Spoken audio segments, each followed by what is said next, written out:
Bonjour à tous, on se retrouve aujourd'hui pour une nouvelle vidéo de l'analyse de fin de semaine des marchés boursiers.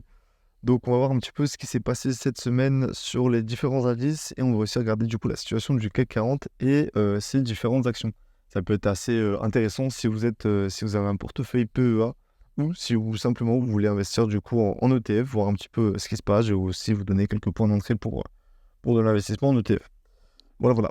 Donc pour rappel, ce n'est en rien du coup des conseils en investissement, c'est simplement en fait un partage de ma méthode de travail. Je vous le rappelle à chaque fois, mais je ne suis pas obligé. Donc voilà, vous devez investir en votre âme et conscience. Euh, et voilà, je ne suis pas responsable. Euh, je continue aussi, pensez à vous abonner. Chaque semaine, du coup, on fait des petites vidéos d'analyse comme celle-ci, où du coup, je présente les marchés en fin de semaine, voir un petit peu ce qui s'est passé, voir s'il y a des opportunités, s'il y a des tendances qui se dégagent, comme celle-ci, par exemple, qui était une très belle tendance. À l'époque, je ne faisais pas de vidéo, mais si j'en faisais à cette époque-là, on aurait pu déceler la tendance assez rapidement et potentiellement rentrer en position. Donc voilà. C'est un peu le but de ces vidéos-là. Donc pensez à vous abonner pour ne pas louper toutes les vidéos. Et laissez un petit commentaire et un like, ça fait toujours plaisir. Le commentaire d'ailleurs, si vous avez des vidéos, si vous avez des actions sur lesquelles vous êtes déjà en position et que vous voulez que je les analyse pour voir un petit peu où ça en est, où est la tendance actuellement, etc.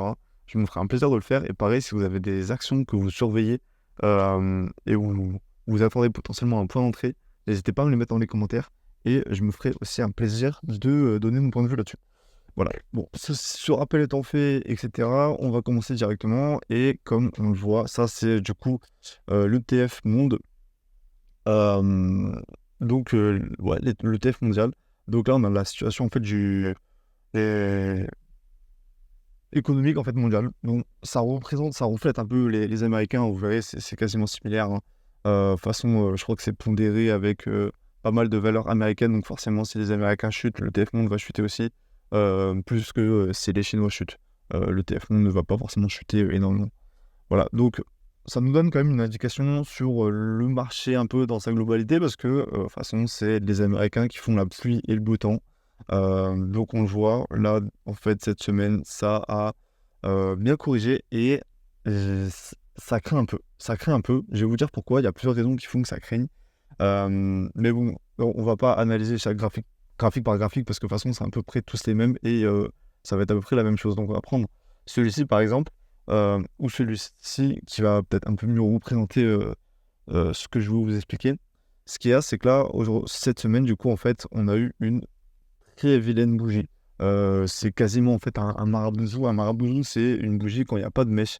Alors, on voit là, il y a eu une légère mèche. On ne la voit quasiment pas d'ailleurs, en fait.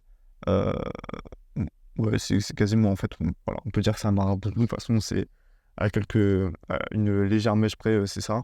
On clôture sur les plus bas de la bougie. Donc là, on voit, il y a quasiment pas, il y a pas de mèche non plus. Donc, c'est un signal très fort baissier, du coup, que c'est une bougie baissière, elle est rouge. Donc ouais, ça c'est vraiment pas bon signe. Surtout qu'en plus elle a pas mal d'amplitude, elle est assez grande, donc ça c'est vraiment un mouvement assez fort, un signal assez fort baissier. Surtout que on a potentiellement un retournement de tendance qui va se faire. Avec un 1, 2, 3 down. Alors je vais vous expliquer, 1, 2, 3 down, c'est une figure, je vous mets une petite capture d'écran pour vous montrer un petit peu à quoi ressemble la figure. Et en fait, il y a un point haut, du coup, qui est réalisé, un point bas qui enchaîne, un deuxième point haut, mais qui va être plus bas que le premier, et le deuxième point bas, du coup, qui va casser et devenir plus bas, lui encore, que ce premier point bas. Donc, en fait, ça, c'est signe quand on a du coup des creux de plus en plus bas et des pics de moins en moins hauts, c'est un signal de tendance baissière, en fait. Et potentiellement, c'est ce qui est en train de se passer. Donc là, on regarde du coup notre Nasdaq. Et là, donc, on avait notre premier point haut, notre premier point bas, notre deuxième point haut, mais qui est plus bas que le premier. Et donc, à voir ce qui se passe. Mais si en fait, on a un point bas qui descend et qui casse ce niveau-là, donc le niveau du premier point bas, on aura du coup le 1, 2, 3 et ça casse. Donc, c'est le dos, quoi. Donc voilà. Donc, vraiment rester vigilant. Vraiment rester vigilant parce que si ça casse du coup cette zone-là, la zone des... Alors, sur le Nasdaq, voilà, c'est cette zone des 423, mais après, tout dépend des indices, des 423. Mais voilà, si d'ici les prochaines semaines, on a du coup une cassure de ce niveau-là, là, il va falloir vraiment alléger, je pense, les positions, du moins sur vos actions, pas sur les ETF. Les ETF, c'est une stratégie différente, mais sur les positions, il va falloir alléger. Et on aura potentiellement, en fait, un début de marché baissier qui va se mettre en place. On n'en est pas là, je vous le rassure, on n'en est pas là, mais voilà, il faut rester vigilant. On a potentiellement, en fait, cette figure-là qui est en train de un retournement qui est en train de s'effectuer. Ça n'a pas été confirmé, c'est pas acté. Donc pour le moment, on attend de voir. De toute façon, c'est souvent ça, on attend de voir. Mais il y a un autre facteur aussi qui va dans ce sens-là, va dans le sens de potentiellement on aura une bonne correction ou un petit retournement. Enfin, un petit, on n'en sait rien, mais un retournement, c'est le MACD. Le MACD, en fait, on voit qu'on a une grosse divergence baissière sur le MACD. On a là, du coup, des points hauts. On a eu un point haut ici sur le MACD. Puis après, on a eu un point haut, mais ça n'a jamais cassé et c'est jamais passé plus haut. Alors que sur le cours, en fait, ce point haut correspond à ici. Mais le cours, lui, est passé bien plus haut, donc sur cette zone-là, alors que pourtant le MACD ne l'a pas fait. Et là, pareil, sur le MACD, on a eu un autre point haut. C'est venu légèrement plus haut, mais sans plus. Et là, en fait, carrément, depuis ce point haut-là, enfin, le MACD est en chute totale. Donc voilà, c'est ce qu'on appelle une divergence quand les cours font des plus hauts, enfin vont à la hausse, alors que le MACD, lui, soit reste stagnant, soit va à la baisse. Et en fait, c'est un peu la tendance qu'on a du coup sur le MACD, donc potentiellement une divergence. Et ça, c'est un gros signal. Ça peut être une divergence baissière, donc ça peut être un signal assez fort d'une potentiellement baisse sur le marché. Donc voilà, ça c'est un peu la situation, mais comme on peut le voir, là, ça c'était le Nasdaq, mais en fait on a la même situation sur le S&P. Alors là, bon, la divergence, elle est un peu moins flagrante, et du coup, la divergence est assez récente. Là, la divergence, c'est vraiment acté ici. Donc là, on a eu quand même un point haut. On a eu un autre point haut plus haut que le précédent, plus haut qu'ici. Pourtant, sur le MACD, là, si on trace une diagonale, en gros, plus ou moins, ça dégringole un petit peu. Donc voilà, là ça descend, pourtant là ça monte, on a du coup une divergence baissière, donc voilà, à faire gaffe. Et vous verrez que du coup, bon, c'est pas bon pareil sur les autres marchés. Ça c'est le Japon, le Nikkei, pareil, c'est très mauvais. Ça c'est les 50 meilleures entreprises européennes, pareil, le MACD est bien à la baisse déjà, a bien entamé sa baisse. Donc voilà, c'est pas très propre. Donc forcément, les entreprises allemandes, ça suit. Les entreprises anglaises, c'est pareil. Et les françaises, c'est clairement pas mieux non plus. Donc voilà, ça c'était la situation un peu du marché. Ça vous donne un bon indicateur en fait sur voilà, qu'est-ce qu'on va faire du coup ces prochaines semaines. Et généralement, si vous voulez faire du trend following à la hausse et suivre à la hausse du coup les actions, c'est clairement pas le bon moment, quoi, parce qu'on a potentiellement un marché baissier qui est en train de se mettre en place. Pas sûr encore, c'est pas acté, et je tiens à le répéter. Mais voilà, c'est pas acté, mais ça reste risqué. En tout cas, c'est pas du tout le moment pour rentrer en position, du moins en position haussière. À la limite, si vous êtes si vous shortez, donc vous pariez à la baisse, euh, ça peut être possible, mais c'est pas ce que je recommande. Parce que vous allez quand même sur une tendance de marché de fond quand même à contre-courant. Donc voilà, je préfère prendre la tendance de marché de fond qui est quand même haussière et avoir une tendance un peu plus court terme qui est haussière aussi, ce qui n'est pas le cas aujourd'hui, pour parier à la hausse. Si vous voulez parier à la baisse, le mieux c'est de parier quand on a une tendance de fond baissière, comme c'est pas le cas du coup sur le CAC 40. Mais je pense que c'est le cas sur les Chinois, bon, on va pas regarder ça maintenant, mais voilà, et que vous ayez une tendance de court terme en plus de ça, baissière, là c'est le moment de rentrer sur du baissier. Mais bon, c'est pas le cas aujourd'hui. Voilà. Donc, petit rappel, c'est quand même intéressant si vous construisez du coup un portefeuille avec des ETF. Pourquoi c'est intéressant? Parce que les ETF, comme on le dit, si vous selon les ETF que vous sélectionnez ou que vous prenez du CAC 40, vous pouvez prendre de l'Allemagne, vous pouvez même prendre plus généralement en fait les 50 meilleures entreprises européennes ou du Nasdaq, ou du S&P 500, ou même plus globalement et de manière beaucoup plus safe, un ETF monde, où tout est regroupé en fait dans un ETF. C'est intéressant de rentrer dessus, et c'est parce que ce qui est intéressant en fait, c'est d'accumuler quand ça baisse. Parce que les ETF, en fait, c'est du coup, par définition, un groupement d'actions, et souvent des meilleures actions. Donc, quand vous avez du coup, par exemple, l'ETF monde, ils vont prendre les meilleures entreprises mondiales. Donc, si des entreprises mondiales font faillite, comme je sais pas, imaginons Apple fait faillite d'ici l'année prochaine, bon bah voilà, c'est pas grave, Apple sera remplacé par une autre meilleure entreprise mondiale. Il y aura un classement de toute façon et on prendra à chaque fois les meilleures entreprises mondiales. Donc, il peut y avoir des baisses, mais la logique en fait, en prenant des ETF, c'est que même si certaines actions font faillite, ça va être remplacé et logiquement, on aura du coup toujours de la croissance. En fait, tant qu'il y aura de la croissance dans l'économie mondiale, il y aura globalement de la croissance sur les ETF. Donc c'est pour ça que c'est beaucoup plus safe d'investir sur des ETF, et c'est pour ça que vous pouvez vous autoriser à accumuler. Donc accumuler, c'est acheter même quand même quand ça baisse, vous pouvez racheter. Parce que là, pour le coup, on espère quand même que ça remontera un jour et il n'y a pas de risque que ça tombe à zéro. Vous risquez pas, comme ça peut être le cas en investissement du coup sur du Apple, ou on va prendre même plus globalement STM. STM, par exemple, ST Microélectronique. Par exemple, il y a un risque que l'action fasse faillite et qu'on tombe à zéro.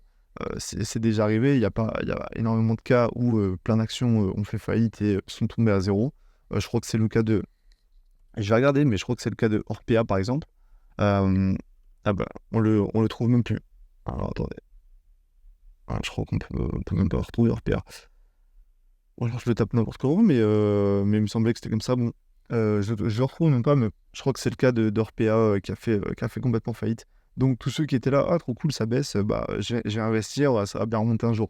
Ça pourra pas descendre plus bas, bah au final, ils l'ont bien eu dans l'os parce que l'action a potentiellement fait faillite. J'ai pas le cas Orpea sous les yeux, donc je sais pas précisément, vous pouvez me le dire d'ailleurs en commentaire, mais c'est le cas sur pas mal d'actions. Enfin, il y a eu beaucoup d'actions qui ont fait faillite. Donc les actions, non, on n'accumule pas. Par contre, les ETF, comme il y a des changements d'actions, si par exemple, dans le CAC 40, je ne sais plus s'il y avait Orpea ou pas, mais s'il y avait Orpea, bah, l'action a dégagé et a été remplacée par une autre.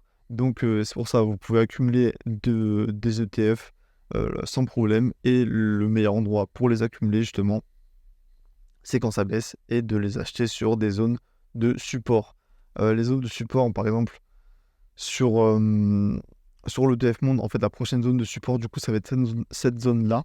C'est la zone des... alors ça, c'est l'ETF, du coup, Amundi.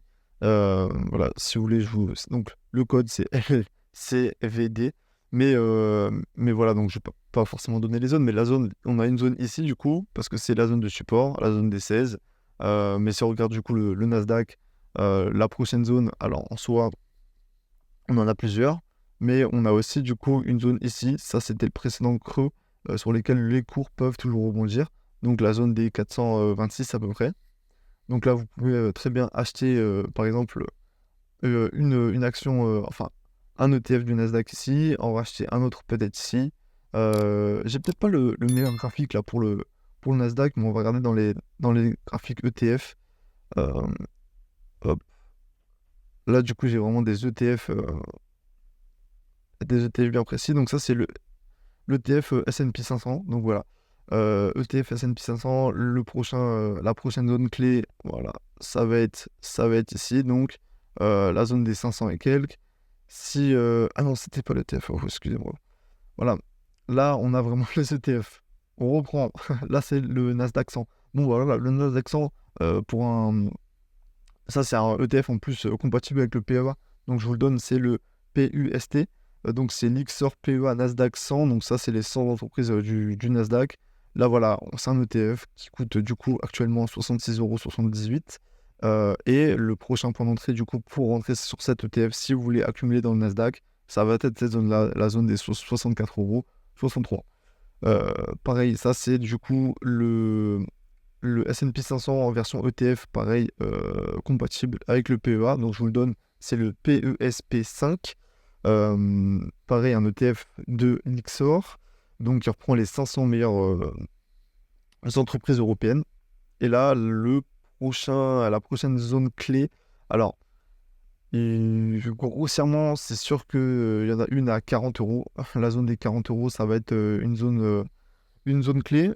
Si vous voulez être un peu plus agressif et rentrer un peu plus tôt, vous avez tout de même potentiellement la zone des 41. La zone des 41 peut aussi être une zone de support. Un peu plus faible, je pense, que la zone des 40, forcément plus faible que la zone des 40. Mais voilà, ça peut être aussi une zone de support si vous voulez accumuler là-dessus. Donc voilà, ça c'est les zones. Si après on regarde par exemple le CAC 40, là, donc là, ça c'était une zone où on pouvait rentrer dessus. La prochaine zone à rentrer sur le CAC 40, ça va être cette zone-ci. Donc la zone des... Alors elle est assez large celle-ci, mais en soi on peut la corriger et la rendre un peu plus clean. C'est celle-là. Voilà. C'est la zone des 33, de 33,90 à 33,70. Ça pareil, c'est une zone d'accumulation d'ETF. On va pas tous se les faire parce que ce serait un peu trop long. Mais voilà, sachez que pour accumuler d'ETF, quand ça baisse, ça peut être intéressant parce que du coup, ça va toucher des supports et c'est potentiellement là que les cours vont rebondir. Donc, très intéressant à ce niveau-là. On va pas tous se les faire, comme je vous le disais. On va maintenant regarder les différentes actions qui peuvent être intéressantes. Et en fait, vous verrez qu'il n'y en a pas beaucoup. Il y en a même quasiment pas parce que, comme je l'ai dit, le marché du CAC 40 et le marché même global est baissier. Donc, c'est pas forcément le moment de rentrer sur certaines actions. Par contre, on va quand même suivre un petit peu ce qu'on avait vu les semaines dernières. On avait du coup Clépierre. Par contre, Clépierre, là, elle va complètement contre le marché et continue sa performance. Donc, si vous étiez rentré sur Clépierre, c'est très intéressant. Et potentiellement, c'est peut-être une action en gros pour vous protéger de la baisse du CAC 40 qui va du coup à contre-courant du CAC 40 et qui peut donc être intéressant à rentrer en portefeuille une fois que le CAC 40 baisse. Potentiellement, c'est peut-être une action qui du coup va dans le sens contraire du CAC 40. Donc, pourquoi pas rentrer à la hausse? Là, on a une belle tendance. Là, on est rentré assez fort, mais c'est un bon signal parce que en fait, ça fait du coup des années que la tendance est baissière sur Clépierre. Et là, on vient de repasser vraiment sur une tendance haussière. Là, il n'y a plus de doute là-dessus. On est sur une tendance haussière. C'est une action en plus à dividende. Donc, à voir, ce serait potentiellement, même pour moi, intéressant de rentrer sur cette position, sur cette action. Rentrer en faible position parce que là, le risque, je le mettrais à 12-13%. Voir si je veux être très large parce que en soi, c'est une action à dividende. Potentiellement rentrer que 50% ici et 50% si jamais ça revient toucher cette zone de support. Donc j'aurai un prix moyen à peu près sur cette zone ici, donc entre ici et là. J'aurai un prix moyen à ce niveau-là, zone des 26. Donc voilà, ça peut être intéressant de la jouer comme ça. Sinon après on regarde le reste, mais le reste c'est pas beau en soi. Sodexo, on était sur une belle tendance, mais là voilà, là ça commence vraiment à bien corriger.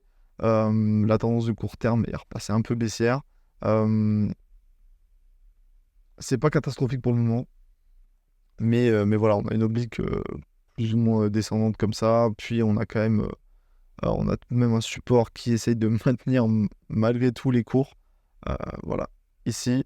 Mais si ça casse, potentiellement ça peut accélérer à la baisse. Donc voilà, assez risqué. On avait regardé aussi Air Liquide la semaine dernière. On s'était dit que c'était intéressant si jamais cette semaine ça cassait du coup à la hausse. Ça n'a pas cassé du tout l'oblique, donc on a bien fait de pas rentrer la semaine dernière parce que c'était un peu early, un peu tôt. Mais voilà, là on voit que ça réintègre directement la figure l'oblique, donc on va pouvoir même se réajuster légèrement l'oblique. On voit que l'oblique est plus comme ça. Bon, de toute façon, c'est toujours un peu approximatif. Mais voilà, pour le moment, on n'a pas la cassure de l'oblique, donc ça sert à rien de rentrer pour le moment sur Air Liquide, surtout que le MACD, je crois, recroise à la baisse. Donc voilà, c'était un faux croisement, donc fausse alerte.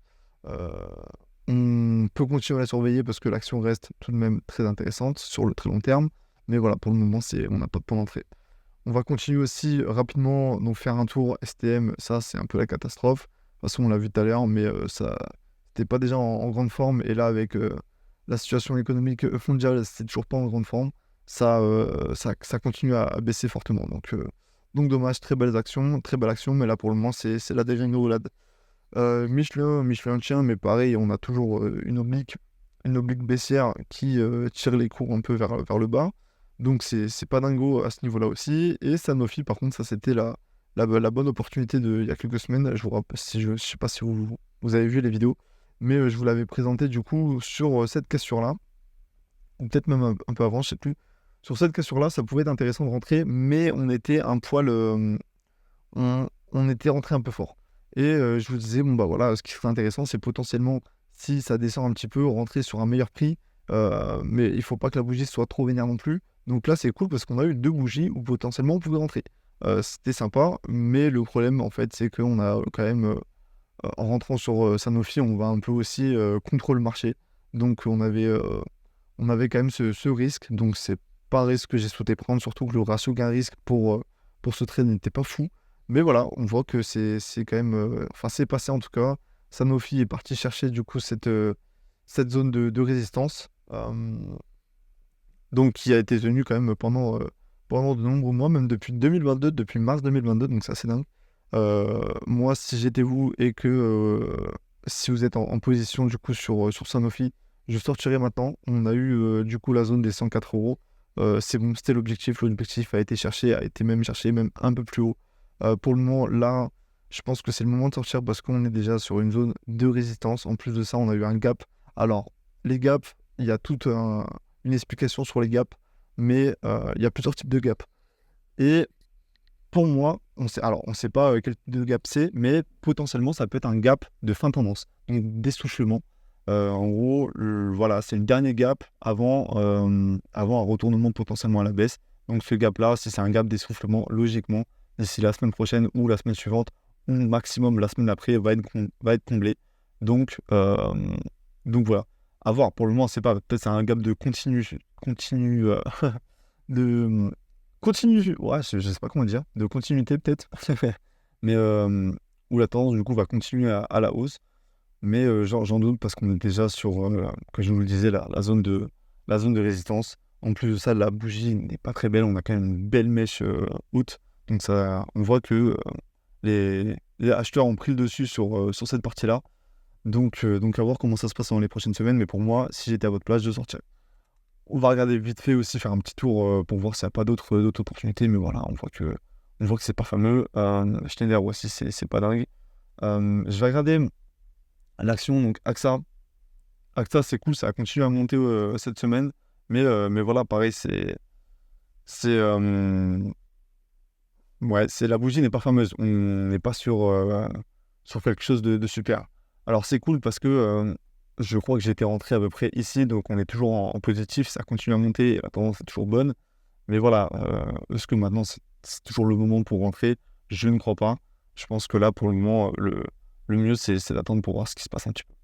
Euh, donc voilà, je crois que mon stop, de toute façon, je l'avais placé, c'est même quasiment sûr que je l'avais placé, je sais plus où exactement, j'ai déjà un peu oublié. Mais soit je l'avais placé en dessous de ce niveau-là, ce qui aurait été assez serré, soit sinon je l'ai pris beaucoup plus large et je l'ai placé sous la zone des 29. Je crois que c'est ce que j'ai fait, 28,90 et quelque chose comme ça. Donc voilà, à voir un peu comment ça se passe. On va regarder vite fait le reste. NG aussi continue à décoller, ça c'est dingue. Mais voilà, l'ensemble des actions, sinon, ne se portent pas très bien, quoi. Orange, pareil, qui fait des beaux rebonds, mais bon, la situation d'Orange n'est toujours pas dingue. Quoique c'est une action de façon à dividende, donc je crois que si vous êtes sur la zone basse, si vous êtes rentré sur la zone basse de ce genre de figure, vous êtes pas mal, mais sinon, c'est pas fameux. Total qui continue à baisser aussi. Saint-Gobain qui maintient, mais pareil, n'est pas en grande forme. Safran, très belle boîte aussi, qui avait eu une croissance juste phénoménale, mais pareil, qui corrige. De toute façon, la correction n'est pas. Enfin, on va terminer là-dessus, mais la correction reste saine. C'est-à-dire qu'il y a beaucoup d'entreprises qui sont montées très fortement ces dernières semaines, même cette dernière année, et sans réelle correction. Et là, c'est ce qu'on a aujourd'hui, en fait, sur les marchés, c'est que voilà, ça corrige. Ça ne pouvait pas monter indéfiniment comme c'était le cas, par exemple, sur Safran et comme c'était le cas, en fait, sur même les indices, quoi. Euh, sur... alors, bon, ça, On va regarder le Nasdaq, mais voilà, c'est fou ce qui se passe depuis 2022. On a une croissance limite en ligne droite, sans correction, ou alors avec très légère correction comme celle-ci, comme celle-là. Mais voilà, ça monte très vite, très fort. Donc, faut qu'on ait des corrections plus saines, comme c'était le cas ici. Ça, c'était le Covid. On a eu pareil une croissance fulgurante. On a eu après, du coup, depuis 2021 jusqu'à début 2023, une bonne correction. Et voilà, c'est ça, c'est ce qu'il faut. Après, c'est reparti en pic. Mais voilà, faut que ça corrige, quoi. Et en soi, c'est la même situation pour tout, pour le CAC 40 aussi, qui, du coup, depuis octobre 2023, était monté en pic, avec une légère correction à ce niveau-là. Mais c'est tout. Donc voilà, on attend la correction. Petit point aussi, ça, je crois que c'est Unibail Rodamco, si je dis pas de bêtises. Voilà, c'est ça. Unibail Rodamco, on en avait parlé déjà, il y a potentiellement un retournement à la hausse.